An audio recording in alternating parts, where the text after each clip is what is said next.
Setibanya di mall, gadis yang menjadi korban pencopetan itu sudah tidak ada di tempat semula. Maka bergegas Wirya menemui security. "Oh, ada di ruang security. Mari saya antar," jawab security setelah Wirya menyampaikan maksudnya. "Gak usah. Saya masih ada urusan. Tolong berikan saja dompet miliknya ini," tolak Wirya seraya memasrahkan dompet berwarna pink kepada security yang berbadan tegap itu. Karena Wirya tetap tidak mau ikut ke ruang security untuk memasrahkan langsung dompet milik si gadis itu, akhirnya security mengalah. Setelah security berlalu dari hadapannya, Wirya pun dengan segera menemui Bu Warto di tempat semula. "Kamu ini gimana sih? Bikin mama khawatir aja." Bu Warto tampak marah. Entah sadar atau tidak, Bu Warto menyebut dirinya Mama. Iya maafin Wirya." "Mah," jawab Wirya tampak canggung saat memanggil Mama kepada majikannya itu.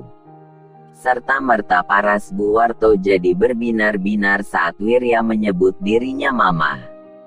"Nah gitu dong, panggil Mama. Bukan apa-apa. Mama khawatir. Orang jahat itu banyak yang nekat. Kalau kamu sampai celaka, gimana coba?" Iya maaf. Lagian yang nangkap copetnya juga warga setempat. Kok Wirya hanya teriak-teriak minta tolong saja. Terang Wirya, tidak jujur dengan kejadian yang sebenarnya. "Ya sudah, ayo kita pulang sekarang. Kasian Mas Parno kelamaan menunggu. Oh ya lupa. Cepat kamu ambil pakaianmu dulu." Tampaknya Bu Warto tidak lupa bahwa sebelumnya Wirya sedang memilih pakaian untuk dibelinya. "Lain kali aja, Bu." Mah, kan kasihan sama Mas Parno." "Ya udah, ayo kita pulang." Setelah membayar apa-apa yang dibelinya, Bu Warto pun pergi meninggalkan mall, diikuti oleh Wirya. Tak lama dari seperginya Wirya dan Bu Warto, seorang gadis yang ternyata korban pencopetan yang ditolong oleh Wirya, tampak seperti sedang mencari-cari seseorang. "Kemana perginya tuh orang?" gumam gadis cantik yang memiliki tahi lalat pemanis wajah yang ada di pipi sebelah kanannya itu. Gadis itu terus mencari-cari. Rupanya yang dicari adalah Wirya. Tapi tetap saja tidak ketemu. Sementara Wirya yang sedang dicari-cari gadis tersebut, sudah lumayan jauh meninggalkan mall. Mobil Bu Warto yang dikendarai Mas Parno, melaju cepat di keramaian lalu lintas, hingga akhirnya sampai juga di depan rumahnya Pak Warto. Waktu terus berlalu. Tidak terasa sudah hampir 2 bulan Wirya bekerja di rumahnya Pak Warto. Tampak sekali Pak Warto dan istrinya begitu bahagia dengan adanya Wirya. Kini Wirya sudah dianggapnya anak sendiri. Selain harus panggil Mama kepada Bu Warto, Pak Warto pun tidak mau ketinggalan. Pengen disebut Papa oleh Wirya. Biar lebih dekat katanya. Segala kebutuhan Wirya selalu diperhatikan oleh Pak Warto beserta istrinya. Kendati demikian, Wirya tetap tahu diri. Tugas-tugas rumah yang sudah menjadi kewajibannya, dikerjakannya dengan baik. Dan sekarang, Wirya yang sudah bisa menyetir sendiri, tugasnya jadi bertambah. Mengantar Bu Warto berbelanja, menemui tempat arisan dan lain sebagainya. Yang otomatis dengan adanya Wirya yang sudah bisa bawa mobil sendiri, tugas Mas Parno menjadi ringan. Hanya antar jemput Pak Warto ke tempat kerjanya. Wirya selalu melaksanakan tugasnya dengan baik. Tidaklah heran kalau Pak Warto dan istrinya jadi bertambah sayang kepada Wirya. Seperti saat itu, Wirya baru saja pulang dari mengantar Bu Warto yang berbelanja. Bu Warto melangkah masuk ke dalam rumah. Wirya pun bergegas membawakan segala macam belanjaan majikannya. Di dalam rumah, tampak Pak Warto sedang bercengkrama dengan Bang Yogi. Bang Yogi, maaf ditinggal dulu sebentar. Saya mau nyimpen belanjaan dulu, kata Wirya dengan hormatnya. Bang Yogi cuma anggukan kepala. Sementara Bu Warto sudah duduk di samping suaminya. Tak lama kemudian, Wirya pun datang lagi menemui Bang Yogi dan majikannya. Tumben udah dandan cakep, Bang. Gak kerja, sapa Wirya. Begini, Wir, berhubung kerjaan sudah kelar, Bang Yogi mewakili yang lainnya. Pamit mau pulang. Malah Pak Warto yang menyahut. Waduh, kok dadakan pulangnya, Bang? Tampak Wirya sedikit kaget. Gak dadakan kok. Sebelumnya abang sudah laporan sama bapak, jawab Mas Yogi. Kalau begitu tunggu sebentar. Ya, ucap Wirya seraya cepat berlalu masuk ke dalam kamarnya. Tidak lama kemudian, Wirya pun datang lagi menemui Bang Yogi yang masih ngobrol sama Pak Warto beserta istrinya. Ini, saya titip ini buat emak dan bapak. Tolong sampaikan maaf saya, karena belum bisa pulang. Rencananya, saya, mama dan papa saya, 2 minggu lagi akan menemui emak dan bapak, ucap Wirya sambil memberikan uang yang cukup banyak, serta beberapa potong pakaian yang memang sudah dibelinya jauh-jauh hari. Oh iya, siap, Wir. Bang Yogi tampak dengan senang hati menerima titipan Wirya itu. Dan ini buat ongkos Bang Yogi, serta ini buat jajan anaknya Bang Yogi. Wirya memberikan lagi sejumlah uang. Gak usah, Wir, gak usah. Alhamdulillah uang abang juga cukup banyak, karena gajinya utuh, tidak kepotong makan, kopi dan rokok, tolak Bang Yogi.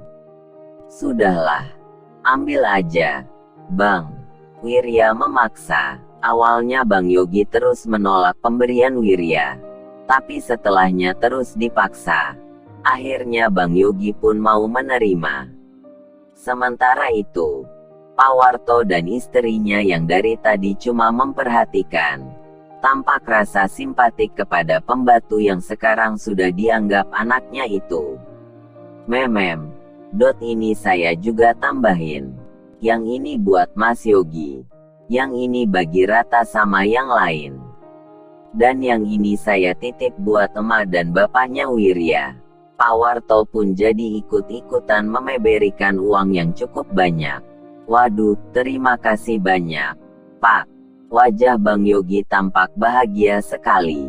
Iya, sama-sama, lain kali. Kalau ada pekerjaan lagi, jangan kapok kerja pada saya. Ya. Oh, tentu, Pak, tentu. Bang Yogi tanpa pikir panjang langsung menyanggupinya. Setelah merasa tidak ada urusan lagi, akhirnya Bang Yogi pamit untuk kesekian kalinya. Untuk selanjutnya pulang bersama rekan-rekan yang lainnya, dengan membawa rasa puas dan bahagia. Asteris. Azan Isya berkumandang. Lantunan merdu yang penuh pengakuan diri serta puji kepada Sang Halik bergema ke seantero perkampungan. Di saat yang sama, Bang Yogi sudah sampai di rumahnya. Wah, banyak sekali, Kang. Bisa buat bekal beberapa bulan ini. Istrinya Bang Yogi yang asalnya dari suku Sunda tampak bahagia sekali setelah menerima uang dari suaminya itu.